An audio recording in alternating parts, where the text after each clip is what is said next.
Bienvenue sur DMG TV, les histoires mystiques. Tu es nouveau sur la page, n'oublie pas de t'abonner, de laisser un commentaire, de liker et de partager. Tu veux raconter une histoire? Il y a un numéro à l'écran sur le plus 237 655 81 90 17. Envoie ton histoire et on va jouer ici sur YouTube. Mais je donne la force et merci pour la force que vous donnez aussi en partageant, en likant, en commentant. C'est important. Ce qu'on fait, c'est pour sensibiliser. Donc n'oubliez jamais de laisser un like. Installez-vous, on va commencer avec la première histoire. Bonjour DMG, j'espère que tu vas bien. Je te fais ce message depuis le Burkina où tu as beaucoup suivi. Déjà, merci beaucoup pour tout ce que tu fais et la conscientisation que tu fais auprès des gens. Je suis moi-même dans le domaine du mystique, mais il faut dire que j'apprends chaque jour à travers les histoires. Donc, l'histoire que je vais te raconter aujourd'hui est pour dire aux gens de faire souvent très attention à ceux qui disent nous aider dans le milieu familial. D'accord, j'explique mon histoire. Très tôt, j'ai commencé à travailler. J'ai eu la chance dès mes 23 ans d'intégrer le milieu bancaire et tout allait bien. Mais très rapidement, le constat a été que tout a commencé à dégringoler dans la vie. Malgré que je travaillais avec un salaire quand même acceptable, les dettes ont commencé à s'enchaîner, les problèmes. Et du coup, j'ai un oncle au village à qui j'avais très confiance, à qui j'ai expliqué le problème. Il a consulté, il m'a dit ce qu'il avait à faire et chaque fois qu'il me disait il y a telle chose, je lui envoyais les sous. Je lui dis ok, tonton, vas-y, fais ça, fais ce qu'il y a à faire et les choses iront. Les choses s'améliorent, après ça se gâte à nouveau, ça s'améliore, ça se gâte. Et chose bizarre, il y a même des moments où quand certains problèmes devaient arriver, il m'appelait même avant que ces choses n'arrivent, comme si, je dirais, il était à l'origine de ces problèmes-là. Par exemple, lorsque je devais avoir une dispute, même souvent au service, un problème au niveau du service, il m'appelait le matin, il me dit « Ah, fais attention, j'ai vu qu'il y a tel problème, mais il faut telle somme pour régler le problème. » Il n'y a pas de souci, et en confiance, je lui envoyais l'argent. Et comme bizarrement, ce problème survenait, mais se réglait très rapidement. Mais à un moment, ça a commencé à me paraître assez bizarre. Parce que comment ça se fait qu'il est tout le temps le premier à m'avertir sur le problème avant que ça n'arrive. Donc à travers d'une émission que je suis sur YouTube, j'ai rencontré un monsieur en Côte d'Ivoire qui est dans le domaine du spirituel, à qui j'ai expliqué le problème. Et après consultation, il s'est révélé que c'est une personne proche de moi à qui je me confiais et qui disait régler mes problèmes, mais qui en vérité avait travaillé à rattacher quelque chose à mon âme pour me détourner de mon étoile. Et selon ce même spirituel, il dit que mon étoile est très brillante, j'ai beaucoup de chance, mais le problème est que cette chose rattachée là m'empêche d'avancer. Il m'a expliqué ce qu'il avait à faire et il faut dire que la somme était assez importante, mais je sais pas, comme bizarrement quelque chose m'a dit non, vas-y, sacrifie-toi, trouve le moyen de lui envoyer ne serait-ce qu'une partie de la somme. Je lui ai expliqué, je lui ai envoyé une partie de la somme. Et étant de bonne foi, voulant m'aider, voyant ma détresse, il a fait en sorte de pouvoir tout finaliser, tout ce qu'il avait à faire, de m'envoyer par les transporteurs, quitte à ce que je puisse le régler, le reste de la somme après. Ayant reçu cela, il m'a dit, respecte tous les interdits que je t'ai dit, tout ce qu'il y a à faire, et tu verras les conséquences, et sois très attentif. Donc, dès que j'ai reçu, j'ai débuté. Et les choses ont commencé à s'améliorer très bien. Les choses s'amélioraient. Et les promotions et entrée d'argent, les choses ont commencé à aller. Et arrivé sur un traitement qu'on appelle communément retour à l'envoyeur. Et il m'a dit d'être très vigilant, que c'est là que je veux savoir qui travaille contre moi. Le jour où j'ai finalisé le travail du retour à l'envoyeur, le même soir, l'oncle en question au village m'appelle disant qu'il est dans une détresse financière, est-ce que je pourrais lui envoyer des sous pour l'aider? Donc innocemment, je lui ai envoyé les sous. La même nuit, je fais un songe dans lequel on me remet de la viande que je dois remettre à mon papa à manger, que c'est un cadeau. Mais bizarrement, cette tante qui m'a remis la viande dans le songe là, ce sont ces mêmes enfants qui se sont retrouvés à manger cette viande.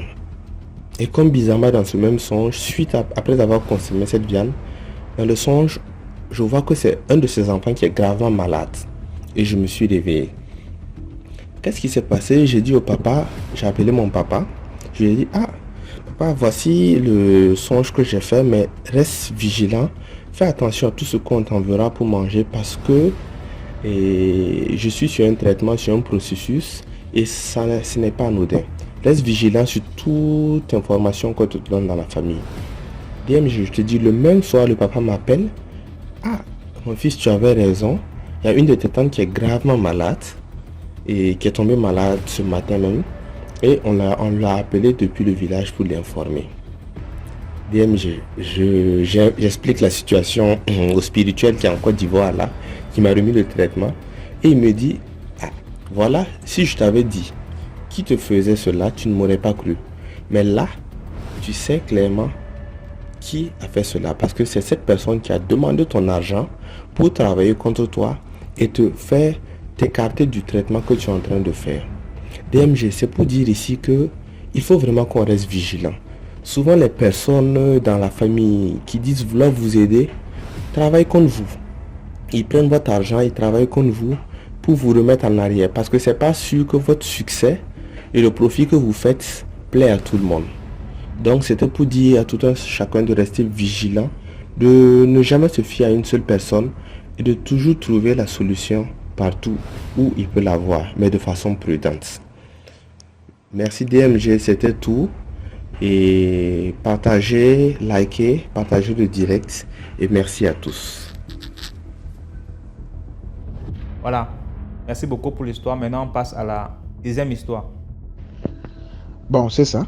Donc, l'histoire, alors, cette deuxième histoire, c'est que c'est basé sur un ami que son père était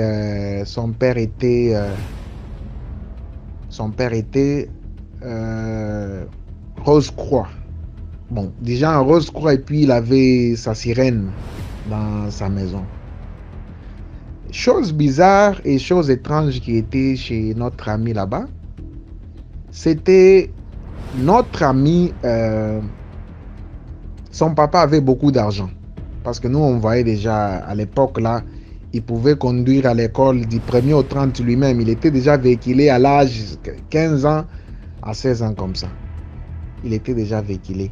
Bon, ce qui s'était passé avec notre ami là, c'était vraiment étrange. Parce que lui avait l'habitude de venir nous visiter, mais nous, on les visitait rarement. On les visitait rarement. Alors, lui, notre ami avec ses petits frères et ses grandes sœurs, il remarquait une chose. Leur maison, la nuit, leur papa les faisait toujours quitter la maison pour aller passer nuit dans des hôtels, des grands hôtels de la place, auxquels je préfère taire aussi les noms parce que si je citais les noms, ce serait connu déjà. Leur papa dépensait plus ou moins quelque chose de 1800 à 2000 dollars comme ça, le jour, pour qu'ils puissent passer nuit à cet hôtel avec leur maman. Mais lui, les papas restaient dormir seuls dans leur maison. Alors les enfants, bon, grandissant, ils trouvaient déjà ça normal, c'était devenu quelque chose de normal. Mais ils avaient une grande maison là de la place, au quartier Golf. Quand vous entendez Lubumbashi là, on vous parle des quartiers Golf, ce sont des milieux où il y a beaucoup plus de gens aisés là. Il y a beaucoup plus de riches, les gens qui ont des moyens. Les gens qui ont beaucoup d'argent, c'est là où ils habitent. Leur papa avait une grande maison là-bas et il était vraiment à l'aise. Ses papas étaient tellement riches, il avait l'argent. Alors, les choses et le problème qui s'est déroulé, c'est que les enfants, bon, ils se demandaient eux tous, que papa ne nous laisse pas passer nuit chez nous à la maison. Qu'est-ce qui se passe tous les jours, quand après si c'est 20h, 22h, eux tous, on doit aller les déposer à l'hôtel là-bas. Et les matins, encore, ils reviennent, ils se changent pour aller à l'école et puis ils partent. Alors, en grandissant, quand il grandissait, mon ami a pris la curiosité de demander à l'un des amis de son père la question de savoir que non, papa, l'ami de son père, il est allé poser cette question à l'ami de son père, que non, papa, alors, on a remarqué une chose. Vous, des fois, vous restez là avec papa la nuit, quand nous nous quittons pour l'hôtel. Qu'est-ce qui s'est Vous savez, c'était l'enfant de la maison. Il était curieux de savoir qu'est-ce qui s'est passé la nuit quand eux rentraient, quittaient et allaient à l'hôtel. Qu'est-ce qui s'est passé dans leur maison? Il était curieux de savoir qu'est-ce qui s'était... Bon, c'était quoi l'histoire? Parce qu'il était le fils, c'était du genre... Il avait ses grandes sœurs, mais c'était lui le premier garçon. Mais il avait ses grandes sœurs qui étaient devant lui. Il a pris... Alors, l'ami de son père a dit, ah, fils, si tu veux savoir ce qui se passe là chez vous, cherche-moi $800. Viens me donner, tu vois, je vais te révéler les secrets que votre père a toujours l'habitude de vous cacher quand il vous demande de quitter, aller passer une nuit à l'extérieur. Cherche-moi seulement cet argent. Je vais te révéler tout et je vais te guider. Tu vas voir ça à tes propres yeux. Ce qui s'est toujours passé chez vous quand quand vous quittez la maison tous avec votre maman. Je vais te révéler, tu vas voir ça. Comme ça, tu sauras comment te positionner. Et maintenant, le problème était que notre ami a cherché cet argent. Il a cherché cet argent, il a tout initié, il a tout réuni pour aller donner au monsieur en question. Il est allé, il a tout donné. Et alors le monsieur dit, ok, ce soir, quand vous allez quitter, les chauffeurs vont vous prendre pour aller vous déposer, toi tu vas faire semblant de quitter, mais tu vas rester. Et moi je vais laisser votre porte de derrière ouverte. Je vais faire semblant de fermer ça, mais je vais laisser ça ouverte. Toi tu vas juste entrer, tu vas voir ce qui s'est toujours passé dans la maison. Parce que moi je reste parler avec ton père, moi j'appartiens dans les mêmes loges, là où il y a ton papa. Donc ton papa et moi, c'est un. Donc on fait la même chose. Ce que lui il fait, c'est ce que moi aussi je fais. Mais parce que tu as été curieux, je voulais que tu puisses voir. Les fils, notre ami, sans pour autant savoir, c'était un piège. C'était un piège comment? Les papas là voulaient détruire la vie de notre ami. Moi je vous parle de l'histoire qui s'est passée quelques années, il n'y a pas longtemps. Parce que quand je vois même mon ami aujourd'hui, ça fait trop mal au cœur. La situation auquel il s'est déjà retrouvé aujourd'hui. Alors, on l'a laissé, les papas en question a laissé, l'ami de son père a laissé l'airport derrière ouvert, tout, il a tout laissé ouvert. Alors, les papas, ce qui cachait, c'était quoi? Les papas avaient une seule chambre là, dans leur maison, c'était seulement lui et ses amis qui entraient là-bas. Pas sa femme, pas ses enfants. Aucune personne fréquentait cette room-là. C'était pour lui-même seul et ses amis. Les amis qui venaient le fréquenter. Il avait interdit catégoriquement à ses enfants, même sa femme, d'entrer dans cette chambre-là. Alors, le papa était déjà marié à une sirène. Il avait notre femme sirène. Alors, c'est cette sirène qu'il avait instruit de ne plus commencer à laisser sa femme, parce que la sirène était jalouse. Elle ne voulait plus que ses enfants et sa femme puissent passer une nuit là-bas, parce que la sirène avait aussi ses enfants de ses papas là, toujours dans la même maison là. Alors, notre ami là, il est rentré calmement. Vous savez, il n'a pas peur, c'est leur maison. La nuit, mais c'était la nuit. Il est déjà habitué, c'est leur maison, il connaît, c'est là où ils habitent tout. Il a fait juste sembler, il est rentré. L'ami de son père là, il a laissé même la porte de la chambre là noire, là où personne n'entre. Il a fait sciemment pour que notre ami puisse aller entrer et voir ce qui se passe. Lorsque notre ami est entré, il est parti entrer, il a entendu dans cette chambre là son père en train de rire, il parlait, il était gravement à l'aise, en train de rire, c'est comme s'il y avait beaucoup de gens qui parlaient. Il a fait semblant seulement d'entrer, comme s'il était en train de regarder, d'essayer un peu de voir de loin sur un petit trou. Il est aussi entré dans cette maison. En entrant comme ça, il a vu son père, la sirène avec ces trucs-là qui bougent seulement comme ça, la table, ils sont en train de rire. Ils étaient comme si c'est dans une autre famille aussi. Quand son père a vu ça et cette sirène-là, notre ami, directement, quand il a tourné la tête, directement, il est devenu fou. Il a commencé à chanter. Il avait beaucoup chanté cette nuit-là. Il est devenu fou complètement. Même aujourd'hui, il est fou, notre ami là-bas. Il est fou, c'est seulement sa famille. On l'amène dans des prières, partout, ça n'a pas marché. Même aujourd'hui, il a beaucoup souffert, mais il est devenu fou complètement. Il n'y a même pas moyen de le reconnaître. Il n'y a même pas moyen de le reconnaître comme ça, même quand vous le voyez en route. Il n'y a pas moyen. Il a déjà perdu connaissance tout totalement. Alors, son papa avec sa sirène là, c'était vraiment plus dangereux parce que il y avait même les gens qui disaient les petites copines que les papas avaient l'habitude de sortir avec mouraient. La majorité mourait. Elle mourait comment? Dans des morts mystérieuses. Parce que la sirène était tellement jalouse. Elle ne voulait pas que ses papas-là puissent avoir quoi que ce soit à l'extérieur. Alors c'était ça aussi les problèmes avec nos jeunes sœurs, de faire toujours attention avec les sugar daddy que vous appelez les sugar daddy, les sugar daddy là, il faut toujours faire attention avec les choses qu'on vous donne là-bas. Il faut toujours se contenter. Morale de l'histoire, c'est que contentez-vous de ce que vos parents vous donnent. Il ne faut pas toujours chercher à avoir les choses que vous n'êtes pas en mesure de se procurer ou votre famille n'est pas en mesure de vous procurer. Vous voulez toujours à tout prix avoir ce qui n'est pas à vous. Beaucoup ont perdu la vie, les jeunes surtout pendant ces temps-là, parce que ces quelques années passées, les choses ici s'est déroulées, toujours à Lubumbashi là-bas. Alors c'est quelque chose, Lubumbashi, Congo, ce sont des choses fréquentes, les choses comme ça se passent d'habitude. Alors c'était morale de l'histoire que les gens devraient être beaucoup plus prudents avec les choses, de sortir avec les hommes mariés. Il a l'argent, il a tout, il vous donne tout, il faut toujours faire attention. Notre ami est déjà devenu fou, mais son père est déjà décédé, il est décédé quelques années passées. Je crois que c'était en 2022, hein? Il est aussi déjà décédé. Mais notre ami là, même aujourd'hui, il est fou. Il a déjà perdu tête tout comme ça, il est déjà fou, donc c'était un peu ça. Merci beaucoup DMG. Je crois l'histoire va t'arriver et tu vas voir comment est-ce que tu vas aussi impacter la jeunesse comme tu l'as toujours l'habitude de le faire. Un grand travail de ton côté, quelque chose qui réveille la jeunesse.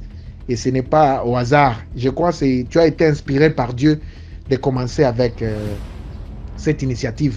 Parce que Dieu t'utilise aussi sans pour autant que tu le saches. Dieu est derrière toi, il t'utilise. Et ma prière est que Dieu continue toujours à t'utiliser de la sorte afin d'impacter la jeunesse monde entier. Que les jeunes se réveillent pour savoir que dans cette vie, rien ne vient facilement. Les choses faciles viennent toujours avec des conséquences, des plus grandes conséquences. C'est que quelque chose que tu n'as pas travaillé, tu n'as pas fait d'effort pour en avoir, ça vient toujours avec des conséquences. Alors la jeunesse devrait apprendre à beaucoup plus travailler dur et se faire vraiment respecter par les durs labeurs et faire les choses. Mais ce sont des choses qui arrivent, mais avec Dieu est vraiment grand. Est vraiment grand. Merci beaucoup pour l'histoire. Maintenant, on va passer à la troisième histoire. Voilà, bonjour tout le monde. En fait, mon histoire, c'est que une année, j'étais allée travailler chez une femme là. Arrivée là-bas, elle m'a donné ses conditions pour le travail. Elle m'a dit chez elle, on ne ment pas, on ne vole pas, on ne couche pas avec des hommes dans sa maison. J'ai dit, ok, de toute façon, si je viens travailler, je ne peux pas envoyer un homme dans ta maison. Et ça a commencé la nuit. Quand on dort, elle vient, elle ouvre la porte, soit elle me réveille, de venir prier pour elle. Et puis bizarrement, elle n'a jamais fermé l'œil de la nuit où genre un être humain dort, genre le soir jusqu'au matin. Elle n'a jamais fait ça. Elle n'avait jamais fait ça. Tout ce qu'elle faisait, soit elle se réveille tard dans la nuit, elle va venir me réveiller. Faut te lever en prier. Il y a tel esprit qui est là. Il y a un esprit de sirène de eau. Je vois des esprits. Mon fils est possédé parce qu'on était 3 dans la maison. 3 personnes dans 3 chambres salon. Une villa, on peut dire, carrelée de haut jusqu'en bas. La femme, elle n'éteint jamais la télé, quelle que soit la télé, les lumières, elle n'éteint jamais. Que ce soit la journée ou la nuit, on n'éteint jamais. Et puis, bizarrement, elle a commencé à dormir au salon. Elle ne dort pas sur le lit, elle met le matelas seulement. Elle dit qu'elle dort sur le lit. Elle a l'impression qu'il y a des esprits qui sont sous le lit. Donc, du coup, elle a abandonné le lit. Elle se couchait uniquement que sur le matelas. Jusqu'à 1 semaine, 2 semaines. Tu ne peux pas fermer l'œil de la nuit. Tu ne dors pas. Elle veut forcément que tu vas dormir. Moi, j'avais un souci. Vu que je suis rhumatiste, je ne supporte pas le froid. Elle dort sur le clim. Et plutôt sur la clim, elle dort. Elle veut forcément que je dors. Elle me dit, ah, maman, je ne veux pas dormir sur clim. Que non, j'ai un problème de, de santé. Donc, du coup, je ne peux pas dormir là. à condition que tu m'as réveillé, je viens, je prie pour toi, que je peux dormir dans ma chambre. Elle m'a donné la position pour dormir. J'ai pas le droit de dormir sur mon côté droit. Faut pas y fermer la porte. Faut pas que je vais éteindre la lumière. Bon, j'étais chez elle, moi, en tout cas, ça m'a fait paraître un peu bizarre. Mais monsieur dit quoi, souvent il y a des personnes comme ça, si elle prie trop, donc du coup, ça arrive. Mais un jour, j'ai fait le ménage, quand on dit 10h ou 9h, j'ai fait le ménage, j'ai fini de préparer. On est assis. Tu ne dors pas la nuit, mais tu n'as pas le droit aussi de dormir la journée. Parce qu'elle se dit que non, si tu dors, elle va avoir des génies. C'est là qu'elle est seule, elle ne pourra pas se défendre. Étant assise, on regardait LMTV. Elle a commencé à dire que, moi j'ai des champs de VA, j'ai des champs de cacao. J'ai, qu'on appelle ça, je élève les poissons. Mais malheureusement, ma maman m'a abandonnée, ma maman ne parle plus avec moi. Je sais pas. Quand mon père est mort, ils ont refusé qu'il parte à son funérail. Elle a commencé à dire des choses comme ça. Mais maman, pourquoi on t'interdit d'aller au funérail de ton père? Elle dit non, je sais pas, c'est dû à quoi? Donc du coup, quand elle a commencé à dire ça, moi sincèrement dit, j'ai un esprit vraiment un peu dur. Quand je suis avec une personne qui n'est pas claire et honnête là, il suffit de dire certains mots en même temps. Genre, ça me vient au fait. Là, je commence à penser, mais je vois un peu ce que j'ai pensé de la personne, si c'est vrai ou c'est faux. Donc, on a commencé à dire ça, il dit, la dame là, apparemment, j'ai l'impression que elle a un souci. Mais j'ai posé la question, comment une mère met son enfant au monde? On me dit toujours, nos parents me disent toujours, vous mettez au monde, ça vous travailler puis vous occuper de moi. Une mère qui refuse catégoriquement d'avoir un lien avec ses enfants, son enfant plutôt, qui a tout ça, qui a de l'argent. Mais vraiment, c'est sûr qu'il y a un problème parce que la maman ne peut pas abandonner son enfant du jour au lendemain pour des histoires, je ne sais quoi. C'est qu'il y a un problème. Et là encore, il y a son mari qui vient, celui qui paye la maison, il ne dort pas avec nous, il n'habite pas avec nous en fait. Le monsieur habite dans un autre quartier plutôt. Elle dit son mari est franc-maçon, que son mari est dans la franc-maçonnerie. Mais je te dis bien, DMG, quand son mari rentre dans la maison, elle dit il ne faut pas que son mari va s'asseoir, qu'il s'arrête. C'est ce qu'elle dit que le monsieur fait.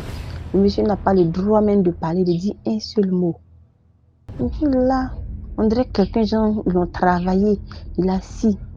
Non, mon argent est fini. Mon argent du mois est fini. Les enfants doivent manger. C'est rentré ici. Que non, on doit manger. Le monsieur a compté 300 000. Premier jour, moi, j'ai mis pied dans la maison. Le monsieur a compté 300 000. J'ai pas encore fait une semaine. Il dit bien une semaine. On n'est pas dit qu'à achat. On n'a pas fait une semaine. La dame m'appelle encore. Non, notre nourriture est finie. J'ai pas l'argent. Moi, mes enfants, les ont faim. C'est pourquoi? Faut envoyer l'argent. Quand le monsieur vient, elle dit arrête-toi de dire, puis donne-moi l'argent, puis pas. Le monsieur n'a pas le droit même de dire un seul mot. Même l'eau, elle ne donne pas au monsieur. Il dit, c'est quand même bizarre. Pour quelqu'un qui dit travaille dans la franc-maçonnerie, mais tu prends son argent et le gars en question ne peut même pas dire un seul mot. Tu vas l'insulter, tu vas le traiter de tout. Il ne peut même pas dire un seul mot. Bon, j'ai commencé à me faire des idées. Mais bon, ça m'a rien dit autant. Jusqu'à ce qu'un jour, un des amis de son fils vienne à la maison. Et on priait. Quand on dit 19h, on commence à prier. Jusqu'à peut-être 23h minuit. L'ami de son fils est venu. Et puis les trois ont dormi dans la chambre avec elle. Je suis partie dormir dans ma chambre. Et elle me réveille tard dans la nuit pour venir prier pour elle. Que non, elle a vu, on appelle ça une sirène des eaux qui la suit. Pour que son fils, genre, devienne l'aider à prier. J'ai commencé à prier. Donc, je suis partie. Je me suis retenue dans la chambre. Parce qu'elle a dit que ça allait un peu. Donc, j'ai retourné dans ma chambre. Elle a commencé à parler pour dire que non. Elle dit à ses enfants que moi, je ne suis pas bonne. Que j'ai un esprit en moi. Que moi, je ne suis pas bonne. Que j'ai un esprit en moi. Que je suis possédée. Je suis une sorcière. J'ai entendu. Mais, bizarrement, je n'ai pas pris ça en compte. Mais sincèrement, ça m'a touché. Le lendemain, elle a commencé à faire comme si les gens n'y avait rien. Elle m'envoie chez son pasteur. Que le pasteur n'a qu'à prier sur moi. Le pasteur prie. Jusqu'à on a fini, elle me dit pourquoi le pasteur a prié, puis moi je ne suis pas tombée. Moi je n'étais pas disposée, c'est comme ça ici. Ah, que je t'ai disposée. Mais juste que si tu n'as pas d'esprit, tu n'es pas tombé. Oui, je ne sais pas. C'est pas tout le monde aussi qui tombe. C'est-à-dire, c'est pas forcément qu'une personne prie pour toi qui tombe, que non. Ça veut dire que tu es délivré ou quoi. Ou tu es possédé ou pas. On a dit non. Prochainement, si on s'en va à la prière, il faut disposer. J'ai dit, ok, maman, j'ai compris.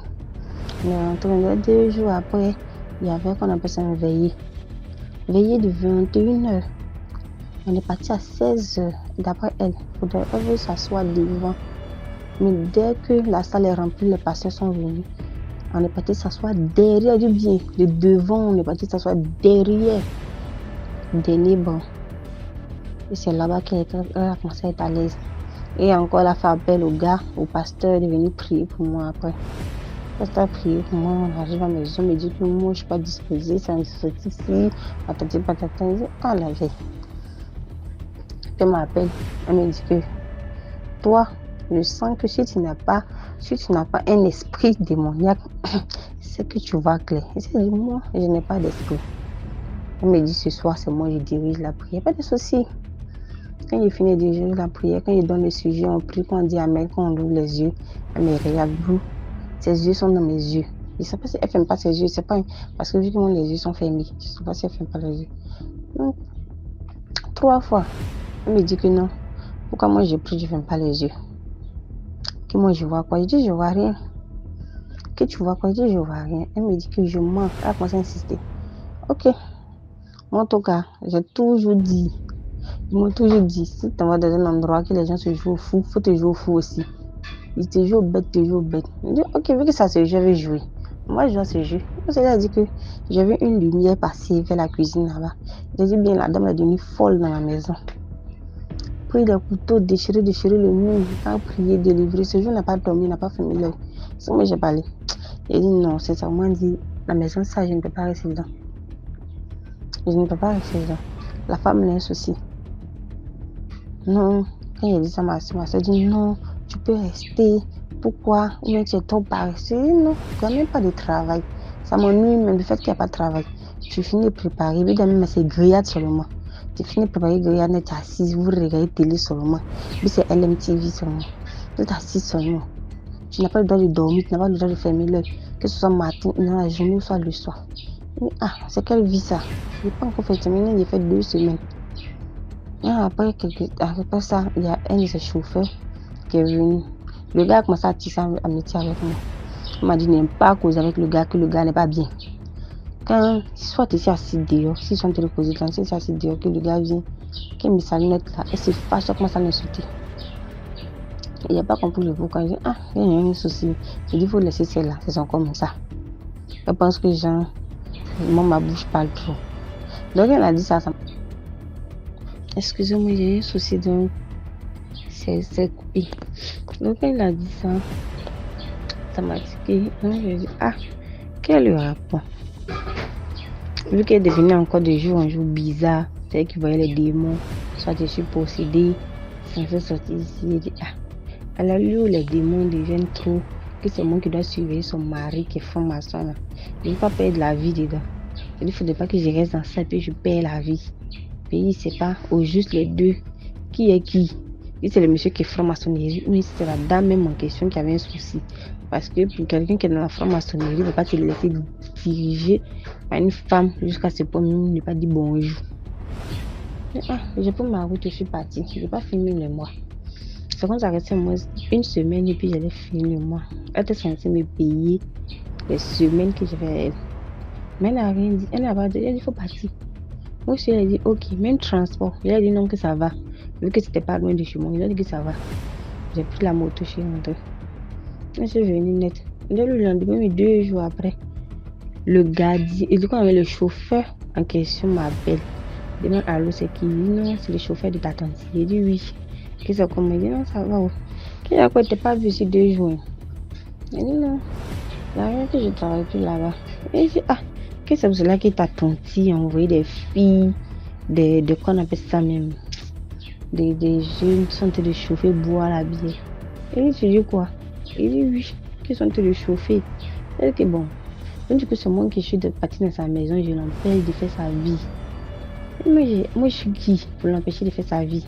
C'est qui a donné ses principes. On mange pas, on ne fait pas tant chez elle, on ne fait pas tant chez elle. Mais si c'est ta vie, si c'est ta vie que tu mènes, tu n'es pas obligé de, moi une petite fille comme ça, avoir honte de moi. J'ai une dame, je suis trop jeune pour que tu puisses avoir honte de moi de ta propre vie. Non, dans ça, le musulman, mais j'avais sauté une partie. La dame en question a 3 enfants.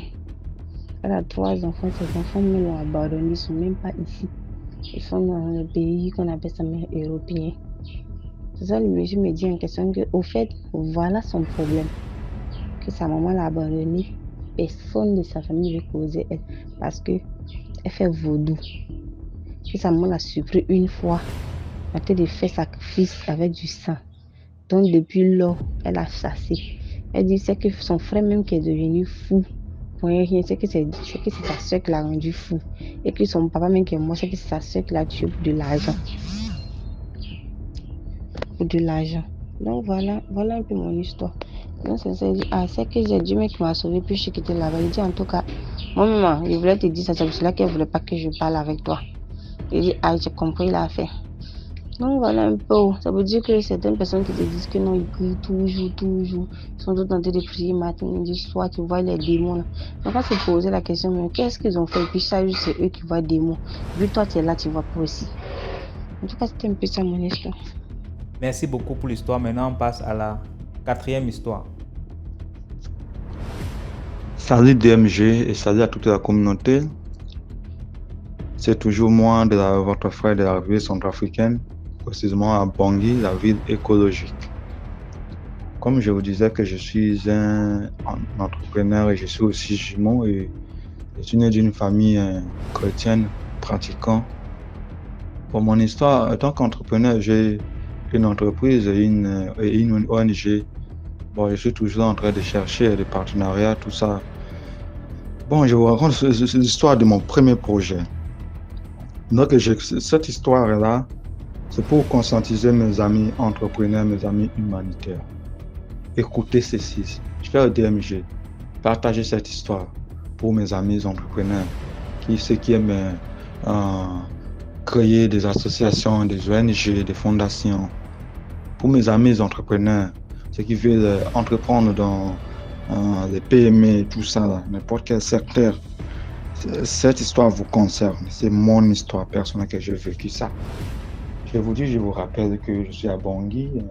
Venant de Kinshasa, j'avais fait l'entrepreneuriat, la gestion des entreprises et organisations du travail. Donc, je suis entrepreneur. Je m'étais spécialisé en gestion des ressources humaines. En même temps aussi, je me suis spécialisé en entrepreneuriat proprement dit. J'ai suivi aussi des formations, de l'architecture, vraiment beaucoup de diplômes. Bon, tout ça, c'est juste une présentation pour savoir, juste pour vous flasher qui je suis. Bon, étant en Centrafrique, j'avais créé mon ONG. Vous savez, notre pays traverse des moments un peu difficiles. Vraiment, paix pour mon pays, paix pour la Centrafrique, paix pour le reste des pays africains qui traversent des moments difficiles d'insécurité, tout ça, vraiment. Et ma paix à toutes les âmes perdues, toutes les âmes des innocents perdus à travers les guerres en Afrique, précisément dans mon pays, la République centrafricaine. Étant souciant de mon pays, souciant de la misère, ce qui se passe dans mon village, le village natal de ma mère, ça se trouve à 400-500 km de la capitale Bangui. Je n'avais pas cité le nom du village, ni de la préfecture. Bon, c'est de là où j'avais mon ONG, là-bas c'est tout ça à Bangui et j'avais une antenne là-bas. Et je voulais aider, étant citoyen centrafricain, je voulais au moins faire quelque chose de cette empreinte dans mon pays. Donc j'initiais des projets, j'ai reçu un peu de petits marchés dans le cadre des BTP, dans le cadre d'autres affaires de réhabilitation de maisons, tout ça là. Et l'argent que je recevais, ça m'aidait à préfinancer mon ONG qui se trouve à 400-500 km de la capitale.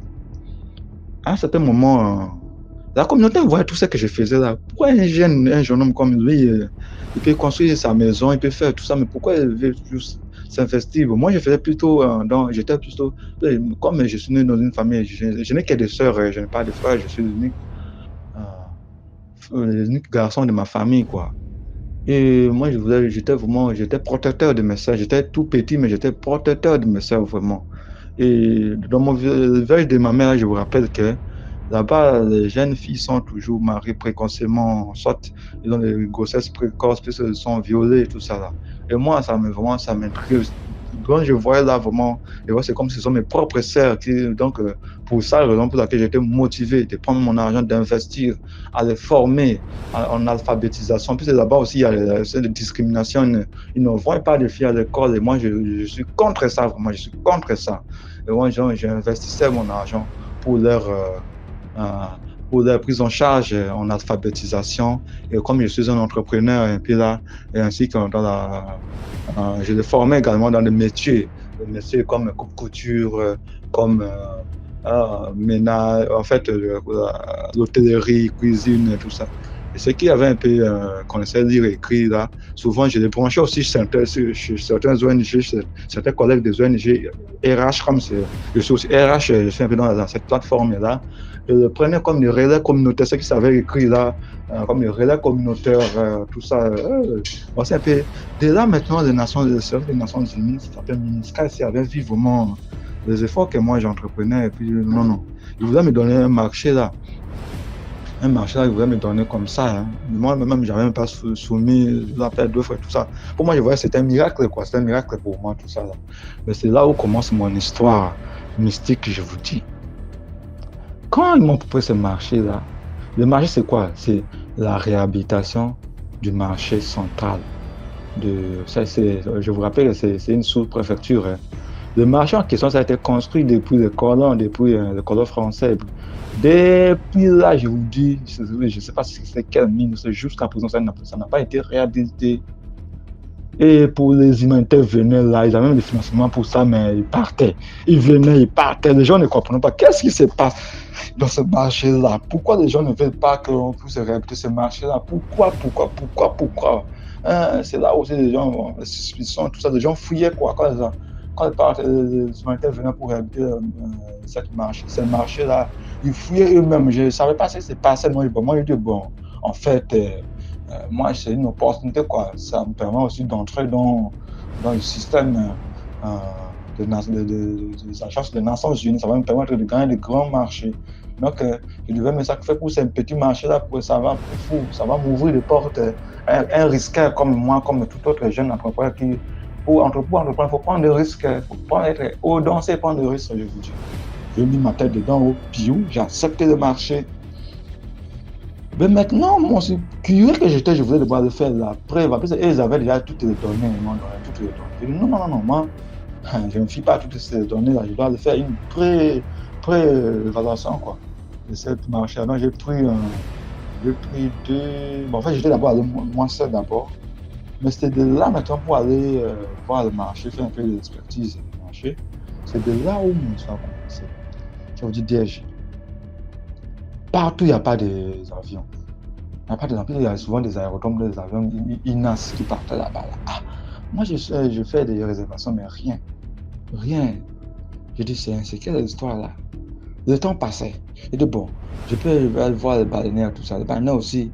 On va aller voir les baleinières là, je vous dis. Les baleinières, ce sont c'est comme des bateaux, mais ce ne sont pas des bateaux, ce sont des vaches comme ça où ce sont des riverains, quoi. Ceux qui habitent l'Afrique centrale connaissent ça très bien là.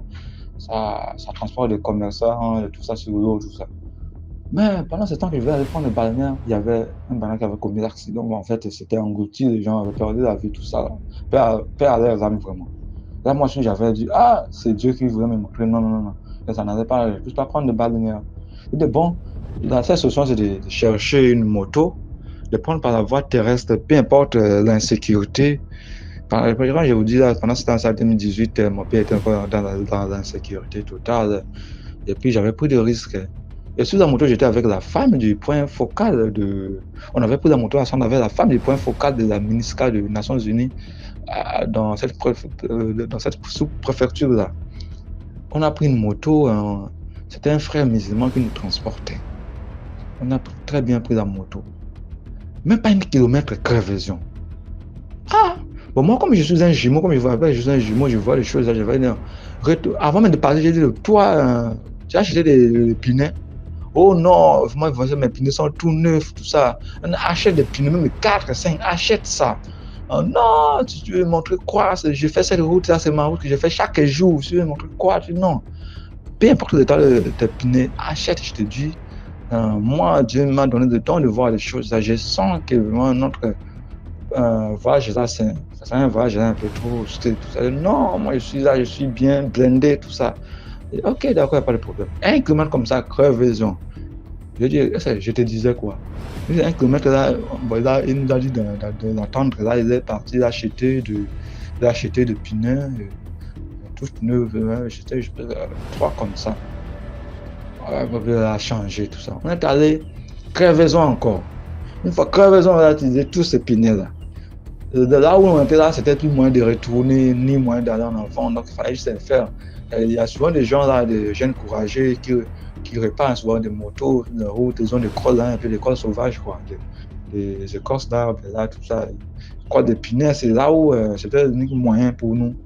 On partait avec crevaison, on tombait des accidents, je vous dis, c'était un voyage vraiment pénible. Je dis, Seigneur, qu'est-ce qui se passe? C'est quoi le message, Seigneur? C'est quoi le message? Parle-moi, mon Dieu. Je priais. J'étais sous la moto, mais moi, je priais.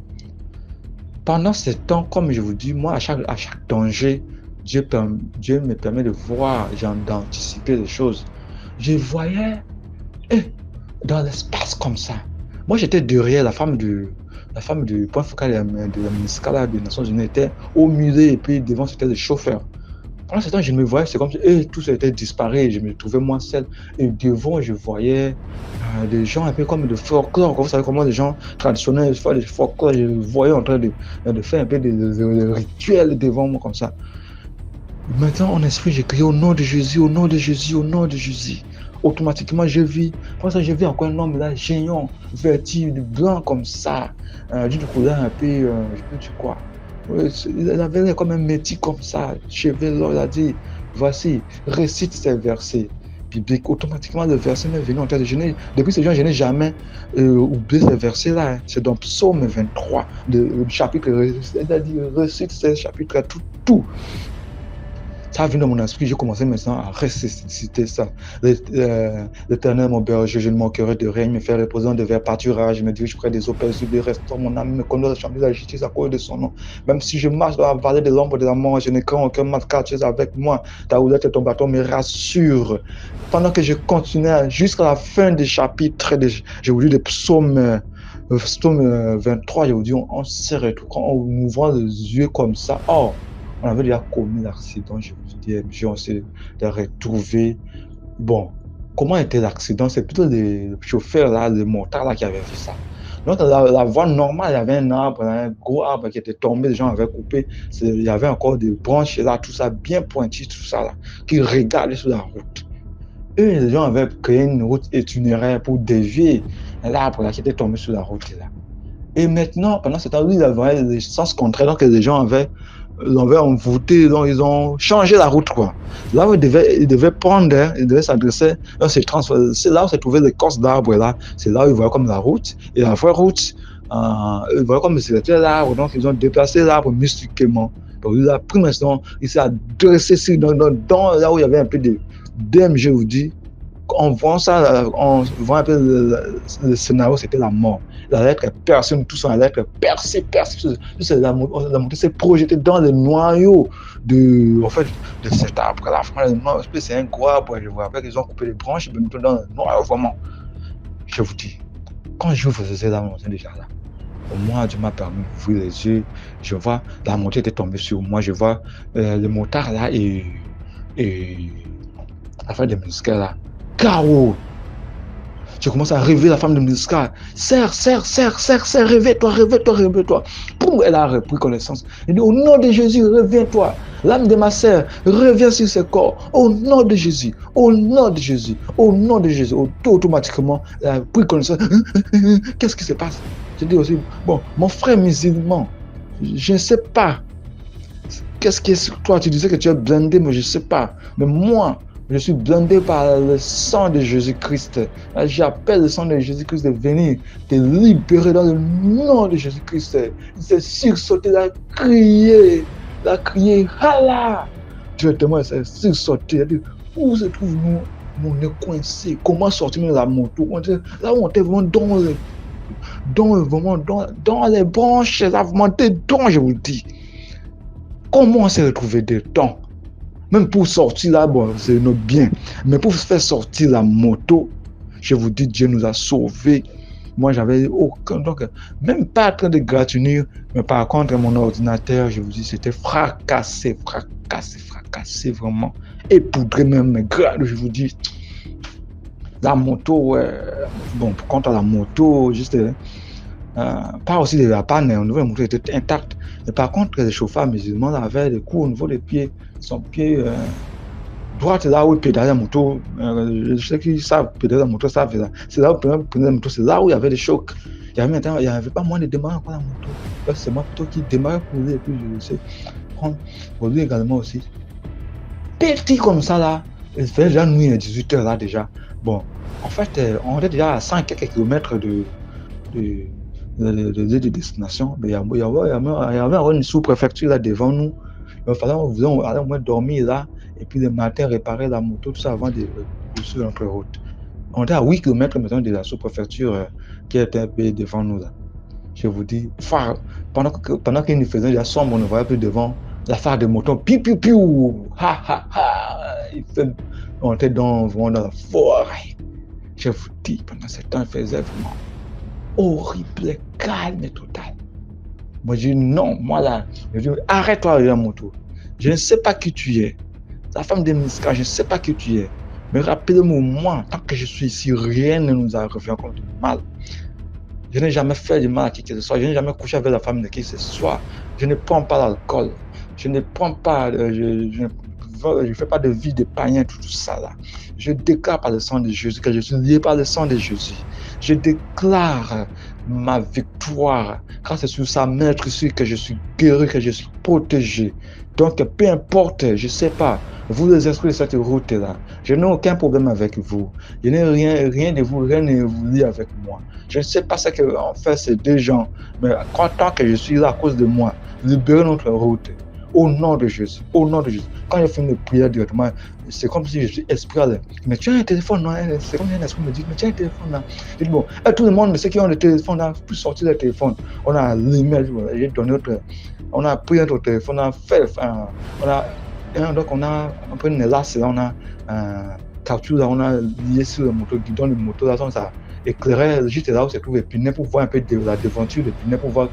Et puis, la femme de ministre, pour elle, là, j'avais dit qu'elle peut se torcher juste là au milieu. Moi, maintenant, comme moi, ma torche visionnait un peu loin, ça éclairait un peu loin. Donc, moi, j'ai flashé devant là-bas et la femme de ministre, elle a flashé au milieu. Et puis, l'autre torche qu'on avait liée sur la moto, elle flashait juste là où se trouve le pneu. Ça nous permettait au moins d'aller doucement, au moins, on voit la route.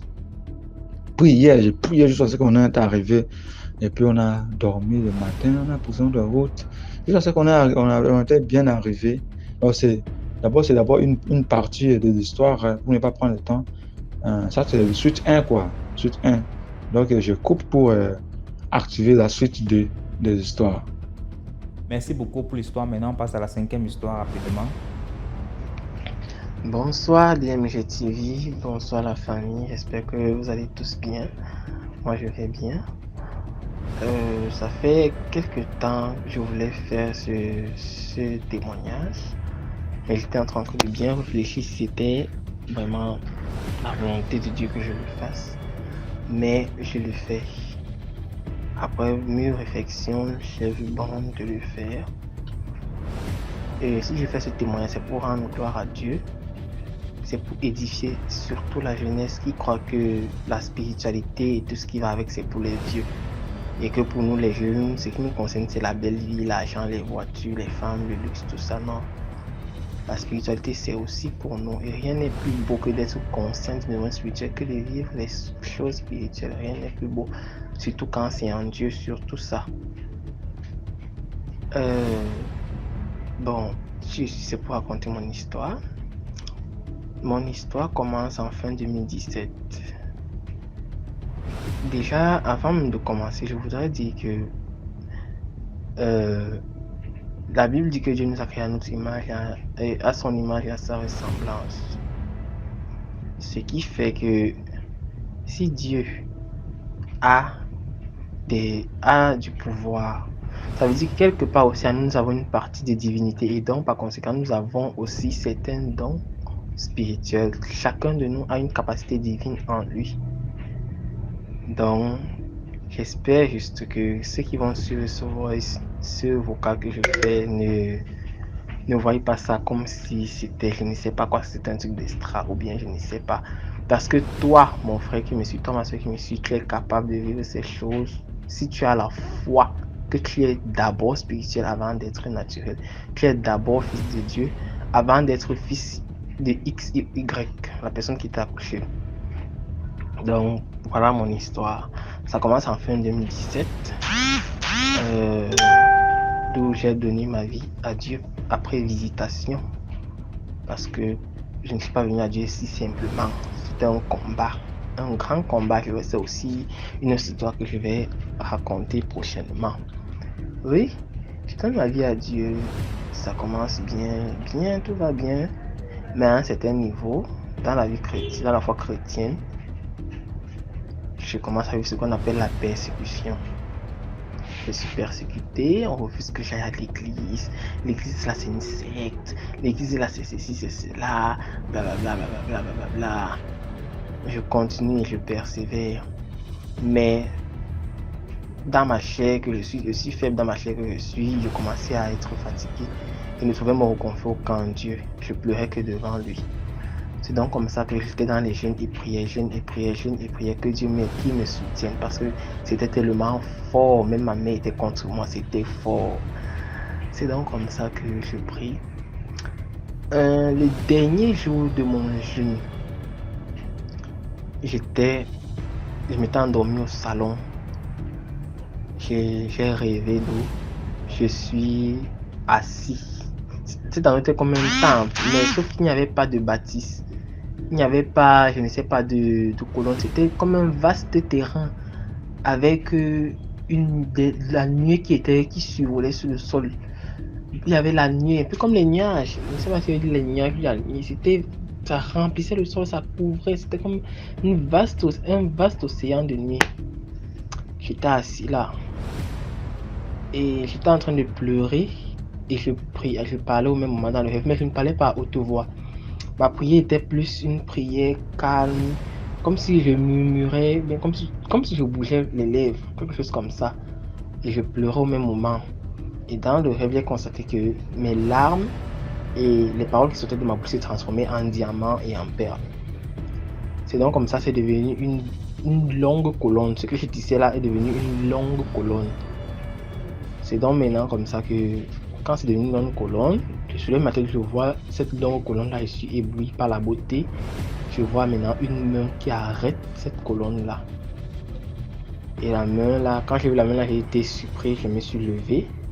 Cette personne là s'est tournée vers moi. Et tellement cette personne était grandissime que je n'ai même pas vu son visage.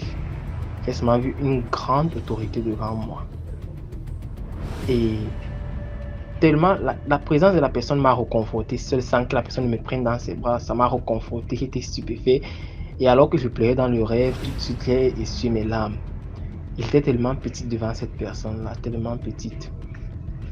C'est donc comme ça que l'aura qui venait de cette personne-là m'a donné de l'assurance. Et la personne, sans ouvrir la bouche, m'a parlé en me disant, avec une voix douce, que c'est son aura qui parlait, en me disant que je suis avec toi, quel que soit ce que tu traverses, et n'aie peur de rien. Donc, cette voix m'a reconforté en fait, m'a dit va, je suis avec toi, quel que soit ce que tu traverses, tes prières ont été entendues. Voilà, c'est exactement ça que la voix m'avait dit. C'est donc maintenant comme ça que je me réveille brusquement. Il est 6h du matin pile. Et l'heure, mais parce qu'on dit souvent que les rêves qu'on fait entre 5h et 6h à l'aube là, ce sont des rêves qui sont très très vrais, très réalistes. Et c'est vrai. Et c'est très vrai parce que j'ai vécu ce genre de rêve où je rêve à l'aube. Quelques temps après, le rêve que j'ai fait se réalise.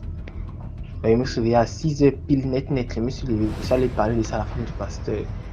Elle m'a confirmé que c'est un rêve, c'est la visitation de Dieu que j'ai eu. C'est Dieu qui m'a visité. Que je sois fort, parce que Dieu est avec moi. Ok. N'est-ce pas, j'étais encore nouveau dans la foi. J'avais ma foi avec Dieu, mais j'ai aussi dit que Seigneur, si ça vient vraiment de toi, qu'il la soit fait comme tu as dit. Voilà, je ne vais pas chercher à trop raisonner.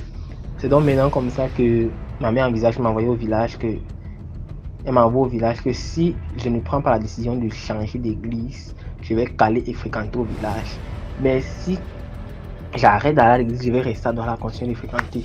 Et elle a dit ça, j'ai seulement dit dans mon cœur que Seigneur, elle est en train de dire ça, mais c'est toi seul qui es au-dessus de ma mère. Elle a dit ça, oui, c'est mon Dieu ici sur terre, mais toi tu es souverain. Donc si c'est ta volonté que je reste là-bas et que tu sais même là-bas, il n'y a pas de souci. Mais si toi tu veux que je revienne ici, je reviendrai après avoir fait ce pourquoi tu m'amènes là-bas. C'est donc maintenant comme ça que j'ai persévéré dans ma décision. On m'a donc envoyé au village. Je pars au village. Dans le bus, je suis dans les méditations, je suis dans les transactions, je suis en train de prier. Dans le bus même, je n'étais même pas avec les passagers, je ne me rendais même pas compte de ce qu'on faisait dans le bus parce que dans ma tête, je priais. Et c'est un don que Dieu m'a donné parce que vous pouvez être là comme ça. Je peux être là comme ça avec un groupe de personnes, là on tape les commentaires, on rit. Mais dans mon esprit, je suis en train de faire autre chose, je suis en train de prier, je suis en train de méditer dans mon esprit. Donc, c'est un don. Et je suis aussi une personne très sensible, très sensible. Et j'ai une intuition très développée, donc juste pour dire que Dieu nous donne des dons.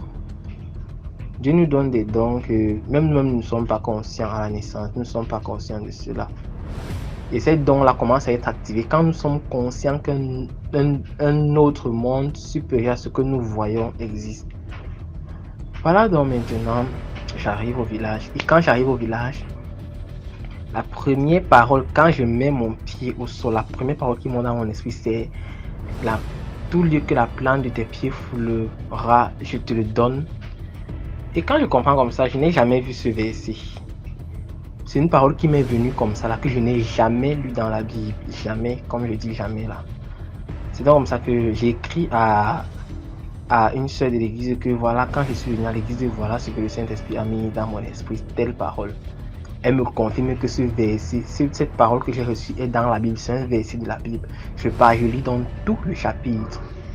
Quand je lis, ça me fortifie, je médite sur ces paroles, je médite. C'est comme ça que quand je médite, le Saint-Esprit m'ouvre les yeux sur les grands-parents, les arrière-grands-parents, parce que ce sont les parents de ma grand-mère. Les arrière-grands-parents, comment on les néglige, on ne prend pas soin des personnes dans le temps pour eux, ils sont là, ils vieillissent. Ils sont délabrés. C'est donc comme ça, le Saint-Esprit me met à cœur de prendre soin d'eux pendant tout le séjour que je serai là-bas. Et ce que j'aimerais encore dire, une petite parenthèse, c'est que la voix de Dieu, c'est une voix qui brise. Ça brise l'orgueil.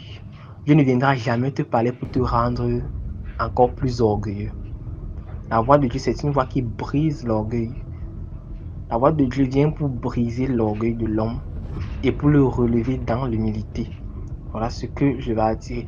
Parce que ce sont les gens qui viennent dire Dieu m'a parlé, Dieu m'a parlé, Dieu m'a parlé. Dieu ne viendra jamais te parler pour te rendre orgueilleux. Il viendra toujours te parler pour te rendre humble. Et le service, Dieu visite beaucoup par le service. Beaucoup par le service. Voilà, c'est ce que Christ a fait. Christ est venu nous servir et il a été élevé. Donc, ça c'est une parenthèse. Donc, c'est comme ça que je prends l'engagement de prendre soin des grands-parents. Je prends les habits, je lave, je les fais à manger, je prends soin d'eux, je nettoie leur chambre qui est déjà sale. Je prends soin d'eux en fait. Je fais comme ça une fois, deux fois. Après maintenant, pendant que j'étais en train de laver les habits de la grand-mère, c'était un cabas. Je me rappelle bien du cabas, c'était un cabas rose que je lavais. J'entends dans mon esprit une voix qui me dit que l'homme que vous avez salué à votre arrivée dans le village, puisque moi et ma tante, quand on est arrivé le premier jour du village, on avait fait le tour du village pour saluer un peu de partout les gens qu'on connaissait. J'entends dans dans mon esprit, la voix qui me dit que l'homme là, qu'on a salué là, je vais aller le voir. Je vais lui dire que... Là, si tu m'as d'abord dit que c'est un sorcier, que l'homme là c'est un sorcier, et que je vais aller le voir, je vais lui dire que si il ne change pas, il ne se convertit pas, il ne se convertit pas de ce qu'il est en train de faire, il va mourir l'année prochaine à la même période que tu vas lui parler de l'année prochaine, il va mourir.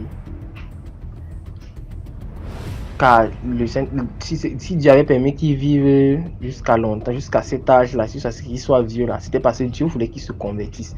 Dieu m'a donc fait comprendre que le jour que je vais le parler, le plus c'était le lendemain, donc le jour là, la même période de l'année prochaine, il mourra s'il ne change pas de conduite.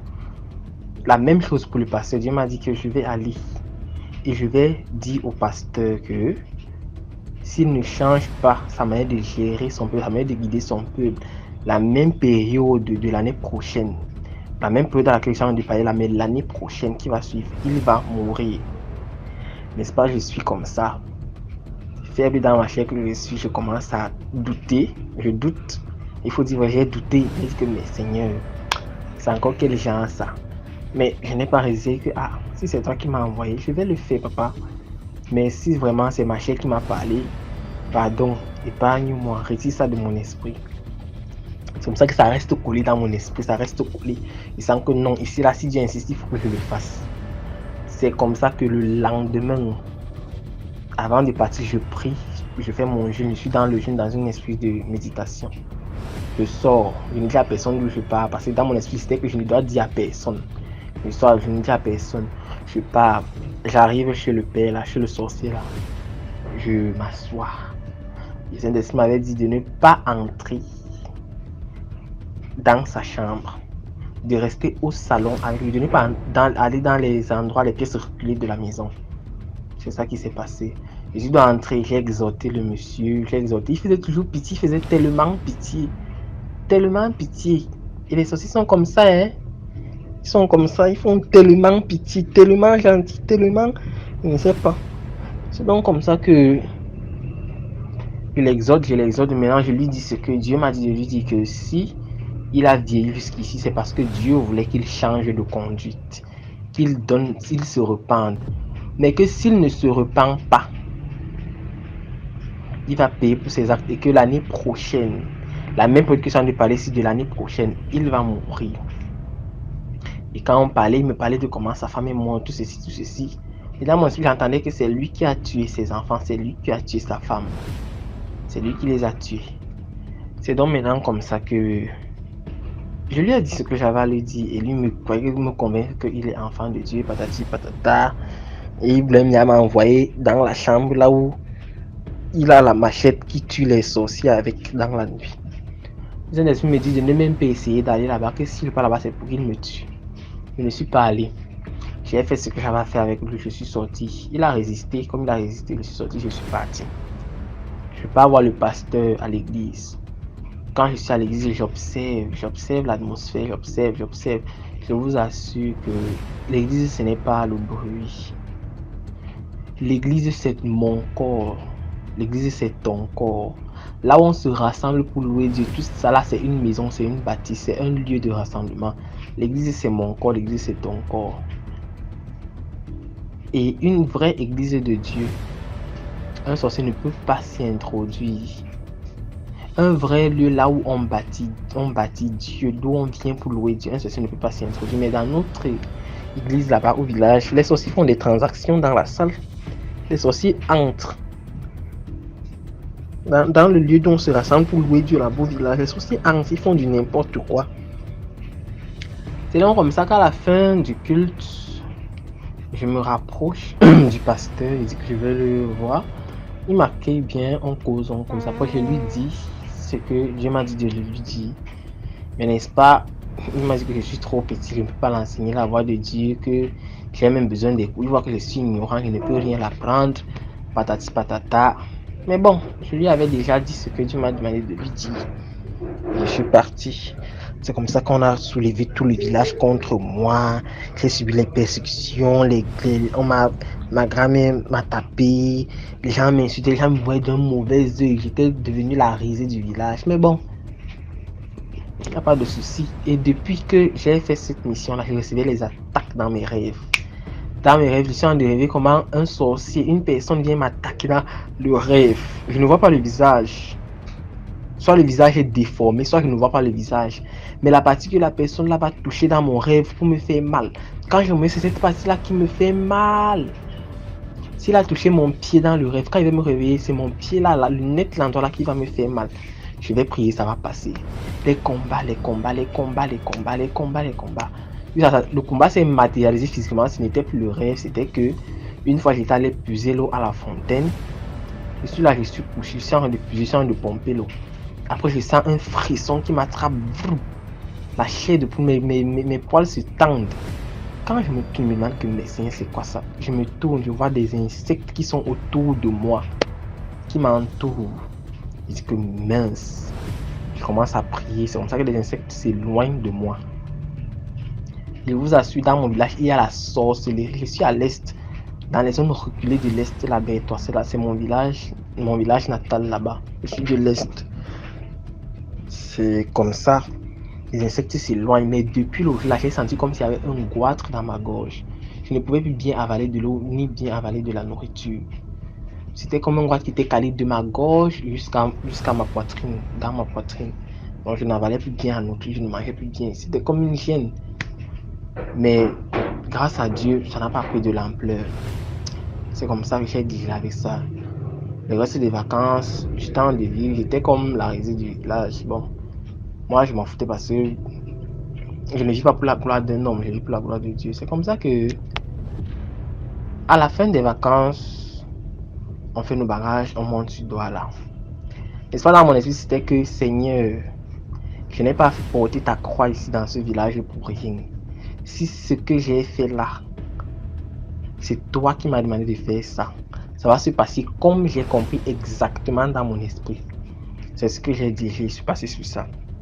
Je suis venu ici, il a suffi que l'homme prie sur moi pour que ce goitre là, je sens comme ça quitte dans ma gorge, comme un comprimé, ça tombe dans mon ventre. C'était comme ce qui était calé là. Donc, il a suffi qu'après la prière, je boive de l'eau. Comme cet esprit m'a guidé, j'ai bu de l'eau. Ce goitre là est quitté comme un comprimé. C'est donc comme ça que, n'est-ce pas, les vacances 2018 arrivent. Ok. J'entends seulement que le pasteur, je ne sais pas comment Dieu a fait ces choses, mais j'ai été au courant. C'est ma mère qui est venue me dire que le pasteur de l'église que j'étais allé voir là, il est mort. Le sorcier du village, il est mort à la même période que je les avais parlé tout un chacun. Le sorcier est mort couché dans son lit seul. Le pasteur, je ne sais pas si c'était pas accident ou si c'était pas maladie, je ne sais pas trop, mais c'est que tous les deux sont morts. C'est comme ça que ma mère, elle était dépassée, elle m'a juste demandé ce jour-là que qu'est-ce qui m'avait dit que ça allait se passer comme ça. J'ai juste dit que c'est Dieu qui m'a parlé. Donc juste pour dire que le monde spirituel existe. Et nous sommes dans un temps où le monde spirituel, le portail du monde spirituel est ouvert à qui veut le vivre. C'est tellement ouvert parce que nous sommes à la fin des temps. Et le diable comme Dieu veut gagner le plus d'âmes possible. Donc la porte est ouverte. C'est tellement ouvert. Nous sommes dans un temps où le monde spirituel n'est pas fermé pour qui veut le vivre. Je vous assure, si tu veux vivre le diable, tu vas vivre le diable cette fin de temps. Si tu veux vivre Dieu, tu vas vivre Dieu pleinement. Donc vraiment, mes frères et sœurs, c'est juste encore pour appuyer les autres témoignages que mes autres frères et sœurs viennent dire ici. Là, ne négligeons pas ça. Et vraiment, je suis vraiment fier de cette communauté et je bénis le Seigneur pour vous. Et donc, c'était mon histoire. Désolé si le voix c'est un peu long, mais voilà ce que j'avais à dire. Passez une agréable soirée. Merci. Commentez, likez, partagez. Maintenant, on passe à la 6e histoire. Bonjour DMG, bonjour famille DMG. Mon histoire se déroule en 2020. Ok. Un lundi, je me levais pour aller au boulot. Et comme on sait, tous les lundis, il y a beaucoup d'embouteillages. Bon, pas embouteillage, oui, beaucoup d'embouteillages aussi, mais il y a plusieurs personnes aussi qui veulent prendre le véhicule en même temps pour vite arriver au travail. Et donc, il faisait partie de ces personnes-là, il attendait au bord. Le véhicule c'était plein. Donc, dès qu'une personne sort comme ça luttait pour rentrer. Ok, donc moi j'ai décidé d'essayer de marcher un peu plus devant, peut-être je me suis dit un peu plus devant, pour pouvoir avoir des gens qui vont descendre et puis je vais monter. Donc il prenait chemin faisant, voilà, je vois un taxi qui garde et puis le monsieur, un jeune, voilà, un monsieur un peu adulte d'une manière, voilà, gars, il était devant, côté chauffeur. Et il me demande de monter dans le véhicule pour qu'il puisse me déposer un peu devant. Vu que, bon, on ne trouvait pas le véhicule. Et tous les véhicules qui venaient étaient déjà pleins. Donc, j'ai décidé de monter. Je me dis, ok, il va me rendre service un peu. Ça, essayer d'écouter un peu mon trajet. Donc, je monte. Ok, je monte juste après 5 minutes après. Non, pas 5 minutes, même 5 secondes même après. Et juste la rouler, juste arriver un peu devant. Il y a un autre jeune qui monte. Mais lui, il avait l'allure un peu bizarre. Ça, je vais lui dire, il avait l'allure un peu bizarre. Mais j'ai trouvé ça un peu le truc. Je me suis dit, bon, s'il m'a rendu service, ça n'empêche pas de rendre service aussi à d'autres personnes parce que le véhicule a plusieurs places. Okay. Donc moi, j'étais assis un peu à l'extrême, même juste derrière le chauffeur, et le jeune était assis devant. On voit un peu devant, il me demande, ah, tu n'as pas de cache-nez? Il dit non, il n'y a pas de cache-nez. Vu qu'il y a des policiers devant là-bas, voici un cache-nez, il faut attraper. Au moins, pour leur montrer que quand tu es dans la voiture, la plaquette n'a pas porté le cache-nez. Il dit, ah, d'accord, il n'y a pas de souci. Dès qu'il a attrapé le cache-nez, 1, 2, 3 secondes, ma tête commence à tourner, ma poitrine commence, il y avait une force douleur à la poitrine. Il sentait ça bizarre. Il dit, qu'est-ce qui se passe? Est-ce pas hier, peut-être comme on a bu un peu, c'est une fatigue. Il dit non, c'est pas possible. Cette douleur que je ressentais là, elle commençait à être lourde. Ma tête, j'entendais les voix quand ils parlaient, ils causaient plus avec le chauffeur de devant. J'entendais les voix comme si c'était quand tu entends les échos là, tu es dans une grande salle et puis les gens parlent, et puis la voix se fait, voilà, c'est comme ça que je sentais la voix. Mais j'ai commencé à s'affaiblir. Je me dis que non, c'est pas normal. Automatiquement, ce qui m'a interpellé même le plus, dès que je suis levé ma tête pour aller dans le vide côté chauffeur, le passager qui était devant lui qui m'a dit de monter, lui qui était devant côté chauffeur, lui et moi, nos yeux se sont croisés. Heureusement, il dit non, ça c'est pas clair. Et puis, la douleur persistait. La douleur de la poitrine persistait. Il commençait à sombrer, c'est-à-dire à dormir, mais je me forçais pour me réveiller. Je dis non, j'avais une montre, le tapis, la vitre, elle est mon truc, elle est ma montre. Je dis, monsieur garé, je vais descendre. Il dit, tu vas descendre? Je dis, oui, je vais descendre. Il dit, t'es long quoi? Je dis, non, je vais descendre. Mais difficilement, la voix sautait difficilement même. Ça fait genre, je vais descendre. Alors que moi, chez moi, c'était comme si c'était fort. J'ai tout mon énergie même qui est épuisé comme ça. J'ai essayé de taper encore deuxième fois. Il a dit que s'il ne venait pas ouvrir, il allait casser le vitre. Donc il a dit non, ne casse pas les vitres. Il s'est levé, il a ouvert. Mais quand il a ouvert, c'est là qu'il a réalisé qu'il était entré. Il ne resterait que 5 secondes de plus dans le véhicule et puis c'était fini pour moi. 5 secondes bien dit. Et dès que je suis descendu là, il n'arrivait plus à marcher. Il était devenu comme un robot, un zombie qui marche même pas. Mais regarde, lorsqu'il allait lentement, mon sac au dos, mes appareils étaient dedans, il allait lentement là. Il allait derrière. Ils sont toujours arrêtés, les véhicules. Donc il ne sait pas s'ils attendaient que j'allais tomber. Et puis automatiquement, ils allaient me soulever, faire semblant. Dire aux gens que non, c'est nos camarades, il est saoulé, on est quitté dans tel coin. Voilà, un truc comme ça devant les. Et puis d'ailleurs, même s'il tombait, qui allait venir les demander quelque chose, il me soulevait. Donc il dit non. J'ai commencé à traverser le goudron lentement. Moi, les voitures me klaxonnaient sur moi. Ils m'en foutaient. Je suis allé de l'autre côté du goudron, de l'opposé de où eux étaient. Là, le premier véhicule, en commun, on appelle ça les baka, les minicars là. On appelle ça les baka. Je me suis jeté dedans en même temps. Parce que là, ça n'allait plus même. Ma vision même commençait à bien devenir noire sur mes yeux. Et c'est comme ça que je me suis mis dans le véhicule Baka. Il y a des gens dedans aussi. Et puis je suis allé, l'apprenti me demande on va où. Je peux te dire où. Il ne pouvait même pas parler, donc il a fait ma main comme ça en avant. Allons-y seulement. On est allé lorsqu'il me suis bien éloigné. Et puis ça, tu rassurer qu'ils n'étaient plus derrière moi. Je suis descendu. Je suis allé marcher. Mais la respiration est devenue difficile. La respiration est devenue difficile. Je ne pouvais pas respirer même en pleine poitrine. D'ailleurs, quand tu respires, puis tu prends le souffle là, je ne pouvais pas faire ça. C'était limité. La respiration était limitée. Je ne veux pas de ce qu'il a vécu. Je me suis calé d'un coin. J'essayais de prendre mon souffle. Ça n'allait pas même. Maintenant, il fallait absolument que j'allais aussi au travail parce que c'est moi qui gardais la clé de l'immeuble. Les clés de l'immeuble derrière moi.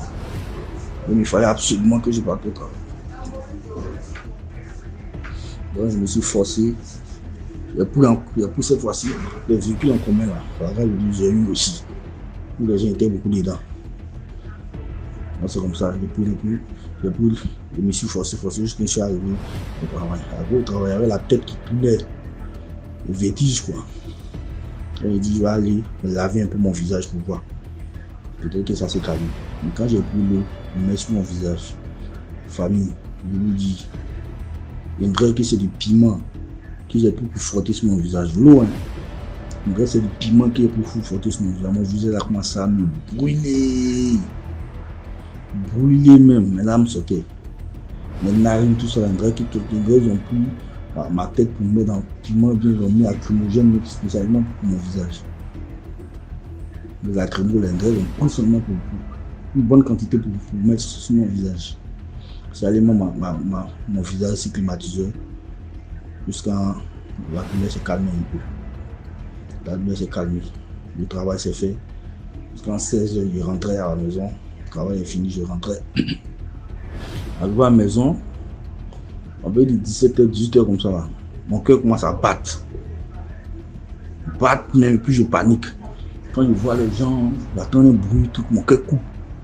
Et puis mes yeux commencent à tourner, vertige. Et c'est quel produit que les gars là m'ont fait aspirer, ça me fait ça. Je fais près d'une semaine, je ne pouvais pas sortir de la maison. Dès qu'ils sortaient, il y avait des vertiges. Dès que je vois les gens, un groupe de personnes qui sont en train de faire le mouvement, qui jouent, quelqu'un qui court à côté de moi, ça m'effraie quoi. Mon cœur coupe et puis mes yeux commencent à tourner. Je dis non, là c'est pas clair. C'est pas clair. Je suis resté géré comme ça jusqu'à une semaine. Je ne pouvais pas monter dans la voiture. C'est-à-dire quand je mets mon pied dans la voiture comme ça, j'ai l'impression qu'ils sont en train de tourner la voiture là avec moi. Et je dis non, c'est que les produits là, le drogué là c'est très fort. Il faut dire comment je suis en forme. Voilà, il y a la forme, je suis souvent d'autres même appellent le gros. Peut-être c'est ça. Sinon si c'était une personne un peu faible, le truc là, je suis qu'ils allaient aller à la personne. Vraiment là, il rend gloire à Dieu. Et dans la semaine qui court, il explique aussi à d'autres amis ce qui m'est passé. J'étais au boulot. Donc il y a un collègue qui m'a envoyé une vidéo où un cas similaire est arrivé à un jeune. Mais lui, pour lui dire qu'il allait donner l'un de ses employés, il allait payer ses employés dans les manawars, les aides-maçons. Et lorsqu'il allait sur la route, il a pris le compteur, il a commencé à dormir dans le compteur. Malgré lui était assis côté chauffeur, il a commencé à dormir. Mais il s'est réveillé ligoté, attaché pieds, bras, et puis les yeux bandés, dans une voiture climatisée. Il dit c'est clim là même qui l'a réveillé. Donc il s'est réveillé, il s'est sent ligoté, pieds et puis les bras. Donc il demande où vous m'emmenez, détachez-moi. Personne ne parle. Il dit le véhicule a roulé jusqu'à ils sont arrivés au bord d'une plage. Arrivé au bord d'une plage, ils ont enlevé le bandeau, ils voient des gens cagoulés. Donc un d'entre eux vient, lui qui lui a fait l'opération, il était habillé d'une manière, et puis bon, une manière un peu traditionnelle, et puis les féticheurs, les marabouts comme ça. Et le gars demande aux autres, il n'a pas vu votre visage? Et le gars répond, non, il n'a pas vu notre visage. Et le gars qui a fait le travail, le sale travail a dit, ah, s'il avait vu votre visage, ça n'allait pas être bon pour vous. Hein. Vous êtes sûr qu'il n'a pas vu votre visage? Et les deux jeunes ont confirmé que oui, il n'a pas vu notre visage. Donc il a commencé à parler, faire ces pratiques-là. au bord de l'eau. Mais là, pour le couteau des hommes qui coupent les viandes là. Le couteau bien tranchant là, qui coupe viande de beurre là. C'est comme ça. Là, pour le gars venir maintenant pour le tuer. Donc, il a dit, pardonnez. Pardonnez, il y a la famille, il y a les enfants. Ne me faites pas du mal. Si vous voulez de l'argent, prenez l'argent qui est moi. Et puis allez-y, mais laissez-moi vivant. En même temps, un des gars là, des kidnappeurs là, a répliqué. On t'a dit, c'est de l'argent, on a besoin. Regarde la voiture là. Tu vois que ton argent a pu payer ça. Il m'a montré qu'eux, ils ont l'argent, quoi. Donc, là, le monsieur venait, le jeune a commencé à prier dans son cœur. Il dit à Dieu, si aujourd'hui est mauvais, vraiment, souviens-toi de ma famille, mes enfants n'ont qu'à bien grandir. Il n'a plus peur, quoi.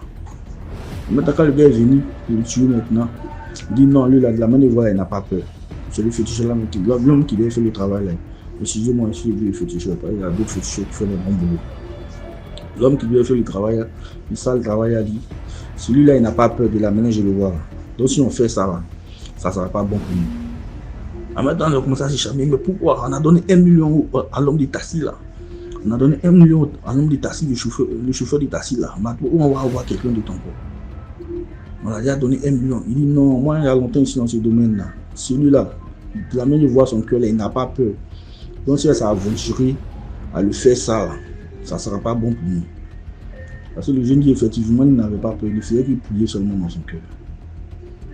Il faisait qu'il prie. C'est dans ça qu'il dit, bon, qu'est-ce qu'on va faire? Il dit, non, ramenez-le où vous voulez. Ramenez-le où vous l'avez pris rapidement. Donc c'est comme ça, il dit, ils l'ont bandé par la grâce de Dieu. Ils l'ont mis dans les coffres de véhicule. Et puis ils sont allés le déposer à quelque part là-bas. Donc là, il est descendu. Il dit, il a eu peur même de pouvoir mettre les taxis. Là, il prenait que les véhicules en commun. Il y a beaucoup de personnes. Les macars, les bus, jusqu'à il est arrivé chez lui à la maison. Il dit même là, il ne se croyait pas même vivant, mais quand il a vu sa femme a voulu aborder sur lui. Mais depuis, on t'attend pour faire la prière, tu es où? C'est vrai, ça dit que son cœur est assez tranquille, il a enfin aussi vivant. Voilà, donc lui, c'est comme ça, par la grâce de Dieu, Dieu l'a épargné de ces kidnappeurs. Peut-être que c'était ces trucs comme ça qui devaient m'arriver. Mais moi, il rend gloire à Dieu. Il rend gloire à Dieu. Quand on sort, on va prier. C'est Dieu qui nous protège. Combien de personnes qui ont capturé, qui sont actuellement dans les mains, qui vont prendre pour tuer, pour faire les sales besoins. Comment que Dieu protège tout le monde. Que Dieu nous protège. Comment j'aimerais raconter cette histoire pour que les uns et autres fassent très attention. Voilà, on se connaît notre état. Moi, c'est ce que j'ai vu. Parce que je sais comment je me sens dans ma peau. Je bois aussi. Souvent, je bois quand il y a occasion. Mais il sait aussi l'effet de l'alcool dans mon corps. C'est un endroit fermé, un endroit bizarre, que tu sens que ton état, ça commence à être bizarre. Il ne faut pas chercher quelque chemin. Chercher de l'air à ouvrir, soit t'es vite, ou à quitter au milieu des gens, surtout si c'est des inconnus. Voilà, c'était un peu ma contribution. Vraiment, il dit gloire à Dieu. Parce que ces personnes-là, ils n'en avaient pas, mais s'ils dormaient dans les véhicules, je ne suis pas sûr qu'ils allaient prendre, me vider de mon appareil et puis ils allaient me laisser partir. Non, je ne suis pas sûr. Voilà, donc vraiment, je dis gloire à Dieu. Je dis gloire à Dieu. Merci. Je demande aux gens de liker, de partager, surtout même de partager, surtout le partage. C'est le partage qu'Afro aujourd'hui dans la communauté DMG. Et puis aujourd'hui, on instruit sur plusieurs choses. Et puis on donne nos témoignages aussi. Et puis d'autres aussi apprennent. D'autres apprennent. Voilà, et d'autres, on devient aussi plus prudent. Ça sauve des vies. En tout cas, merci beaucoup DMG. Et que Dieu nous garde tous.